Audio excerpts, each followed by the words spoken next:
Este domingo 21 de junio es un feriado en Chile, el Día Nacional de los Pueblos Originarios.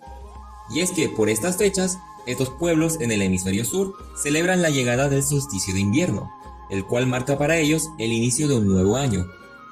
Pero, ¿qué es el solsticio de invierno? Para explicarlo, hay que analizar el movimiento aparente del Sol. Todos los días, el Sol parece salir del este y ocultarse en el oeste. Es el movimiento más evidente, pero hay otro mucho más sutil. Entre enero y junio, el Sol parece moverse poco a poco hacia el norte.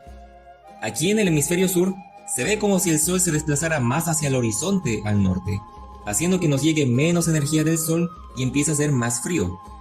Además, pasa más tiempo oculto bajo el horizonte. Las noches son más largas, los días son más cortos, duran menos de 12 horas. Todo esto llega a su punto máximo entre el 20 y el 21 de junio de cada año. Se produce el mayor desplazamiento hacia el norte, el día más corto y la noche más larga del año. Este evento es lo que llamamos solsticio de invierno en el hemisferio sur. En este momento comienza lo que llamamos invierno. A partir de este momento, el Sol empieza a regresar hacia el sur, entre julio y diciembre. Vuelve el calor del Sol, vuelven a alargarse los días hasta llegar al otro extremo entre el 20 y el 21 de diciembre. El mayor desplazamiento hacia el sur, el día más largo y la noche más corta, el solsticio de verano. Esto se repite y se repite todos los años hasta el final de nuestros días. Entre un solsticio de invierno y otro, se pueden contar 365 días, periodo que llamamos año. Para varios pueblos originarios, los solsticios de invierno marcan el inicio de un nuevo año y se realizan varias ceremonias, como el Huerchipantu o Buñoltripantu mapuche, el Machac Mara o Wilcacuti Aymara o el Inti Raymi Inca. Pero, ¿por qué ocurre este ciclo aparente del Sol?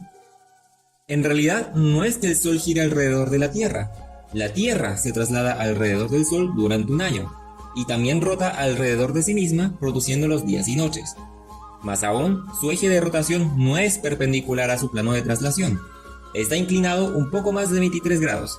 Gracias a esta inclinación, cada punto en la Tierra está iluminado una cantidad variable de horas y observa un trayecto distinto del Sol. Por ejemplo, si la Tierra está aquí en junio, este punto pasa menos tiempo iluminado y percibe el Sol más hacia el norte. Pero en diciembre, después de que la Tierra da media vuelta alrededor del Sol, este mismo punto ahora pasa más tiempo iluminado y percibe el Sol más hacia el sur.